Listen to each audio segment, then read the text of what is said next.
नमस्कार, आप देख रहे हैं नई आवाज न्यूज चैनल। मैं हूं आपके साथ अंशु शर्मा। रुक करते हैं खबरों की ओर। देश की स्वतंत्रता की लड़ाई में अहम भूमिका निभाने वाले अब्बास तैयब की पुण्यतिथि पर मसूरी में उन्हें याद किया गया। उनकी कब्र पर पहुंचकर मुस्लिम समाज के दर्जनों लोगों द्वारा उनकी मगफिरत की दुआएं की गई।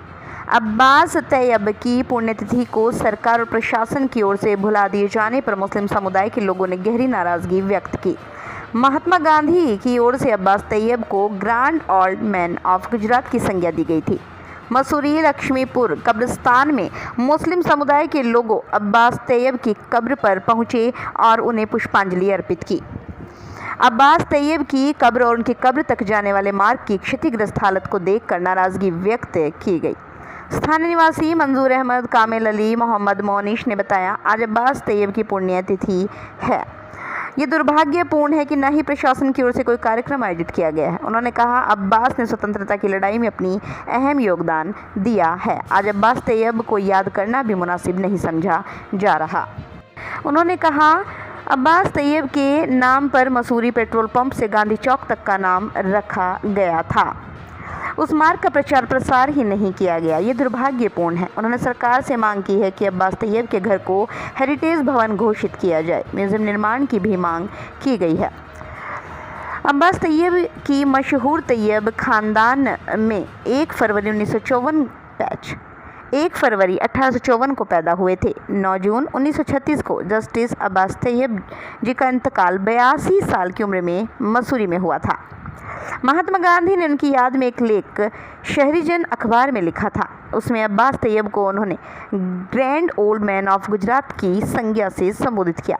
अब्बास तैयब को उन्होंने मानवता का दुर्लभ खिदमतगार बताया। महात्मा गांधी ने लिखा, अब्बास मियाँ मरे नहीं, उनका शरीर कब्र में आराम फरमा रहा है। उनका जीवन हमारे लिए प्रेरणा स्रोत है। मसूरी से आरिफ न्याजी की रिपोर्ट। आज जो है अब्बास तैयब साहब की 88वीं पुण्यतिथि थी और आज सभी मुस्लिम समाज के जो लोग हैं यहाँ पर आए और सूरह फातिहा पढ़ी और इनकी रूह को सवाब पहुँचाया। और मैं आपके माध्यम से एक जानकारी देना चाहता हूँ। पूर्व में राज्यपाल अजीज़ कुरैशी जी मसूरी शहर आए थे और उन्होंने 8 लाख रुपए की घोषणा की थी कि ये जो अब्बास तैयब साहब की मज़ार है इसको डेवलप किया जाए, लेकिन आज तक उसका कोई पैसों का पता नहीं चल पाया कि वो गया कहाँ। उसके बाद में यहाँ उप जिलाधिकारी महोदय आए थे और साथ में आए थे हमारे, हमने उनको निरीक्षण कराया था कि ये रास्ता भी देखिए बहुत क्षति हालत में है, यहाँ पर लोग आ नहीं पाएंगे। तो उन्होंने आश्वासन दिया था कि इसकी हम आगे जो है अपने माध्यम से आगे इसकी डिटेल हम भेजेंगे और यहाँ जल्द से जल्द काम कराएंगे। लगना चाहिए ताकि लोगों को इबरत हासिल हो कि हमारे स्वतंत्र सेनानी अब्बास तैयब साहब, जिन्होंने 24 दिन तक के नमक आंदोलन किया, डांडी मार्च निकाला और अब जब गांधी जी जेल गए तो सारा नेतृत्व जो है अब्बास तैयब साहब की निगरानी में हुआ। तो बहुत बड़ा योगदान था और ये देश के लिए जो है एक इबरत मिले कि मुस्लिम समाज की जो है हमारे पहले एक बैरिस्टर थे जो विदेश से बनकर आए थे। प्रथम तो हमारे महात्मा गांधी जी के साथ फ्रीडम फाइटर थे। इन्होंने काफ़ी जद्दोजहद करी है इस देश के लिए। इसीलिए जो हम लोगों को भी काफ़ी दिनों के बाद ये पता चला कि इनकी कब्र यहाँ पे है। तब से जो है हम इनकी जो है याद मनाते हैं। हर साल यहाँ पे आते हैं काफ़ी टाइम से, जब से हमें पता चला है। इसलिए दुआ भी मांगी गई है। जी हाँ, दुआ भी मांगी गई है। सब जितने भी इस कब्रिस्तान में, जितने भी दुनिया के कब्रिस्तानों में है जो इस दुनिया से रुखसत हुए हैं, उनके लिए दुआ मांगी गई है। ये तैयब जी के लिए भी दुआ मांगी गई है।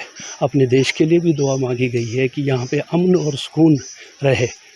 बाकी ये है कि हम आपके माध्यम से इस जगह के लिए जो है रास्ते की ठीक ठाक करना चाह रहे थे। आपसे लोगों से भी दरख्वास्त है कि आप लोग जो है इसमें हमें सहायता करें। करिए, हमने तब से कुछ भी नहीं हुआ है। जब हम 20 साल से हम लोग मांग करते जब हमारे जावेद साहब कांग्रेस के थे, वो ज़िंदा थे, वो यहाँ आते थे, इस कब्र पे आते थे, सब लोग आते थे। उन्होंने तब से जो है हम मांग कर रहे कि ये रास्ता बनाया जाए, क्योंकि ये हिंदुस्तान के फ्रीडम फाइटर रहे हैं। अगर यहाँ का रास्ता सही होगा तो सब लोग आ रहे जा रहे, क्योंकि इनकी याद बहुत बड़ी याद। हाँ जी, आज 9 जून अब्बास तैयब साहब जी की बरसी का दिन है। सभी जानते हैं कि अब्बास तैयब साहब एक बहुत बड़े फ्रीडम फाइटर, देश के लिए एक बड़ा मुजाहिदा किया, बड़ी कुर्बानियाँ दी। आज हम उसी के लिए यहाँ पर आए हैं। ताकि उनकी कब्र पर सूरह फातिहा पढ़कर उनको सवाब पहुंचा सके। इस पत्थर पर उनका नाम, पूरा नाम अब्बास शमसुद्दीन तैयब जी ने उनका नाम, पूरा नाम लिखा हुआ है।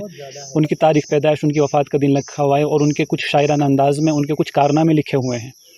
तो मैं यही कहना चाहूँगा कि आप देखें कि कब्र के अंदर कितने लोग मदफून हैं, किसी का कोई नाम बाकी नहीं, लेकिन कुछ लोग ऐसे होते हैं कि वो ऐसे कारनामे अंजाम दे जाते हैं, ऐसे कुर्बानियाँ पेश कर जाते हैं कि आने वाले वक्त तक उनको याद रखा जाता है। अब्बास तैयब साहब भी उन्हीं में से एक थे कि जिन्होंने इस मुल्क की आज़ादी के लिए, इस मुल्क की अमन व सलामती के लिए बड़ी कुर्बानियाँ पेश की, बड़ा मुजाहिदा किया। इसलिए आज हम सब यहाँ आए ताकि उनकी कब्र पर सूरह फातिहा पढ़ सकें और अल्लाह से यही दुआ है कि अल्लाह उनकी मग़फ़िरत फरमाए, अल्लाह उनकी कब्र को नूर से मुनव्वर फरमाए। तो ये थी फिलहाल की कुछ खास खबरें। बाकी की खबरों के लिए देखते रहिए नई आवाज़ न्यूज़ चैनल। नमस्कार।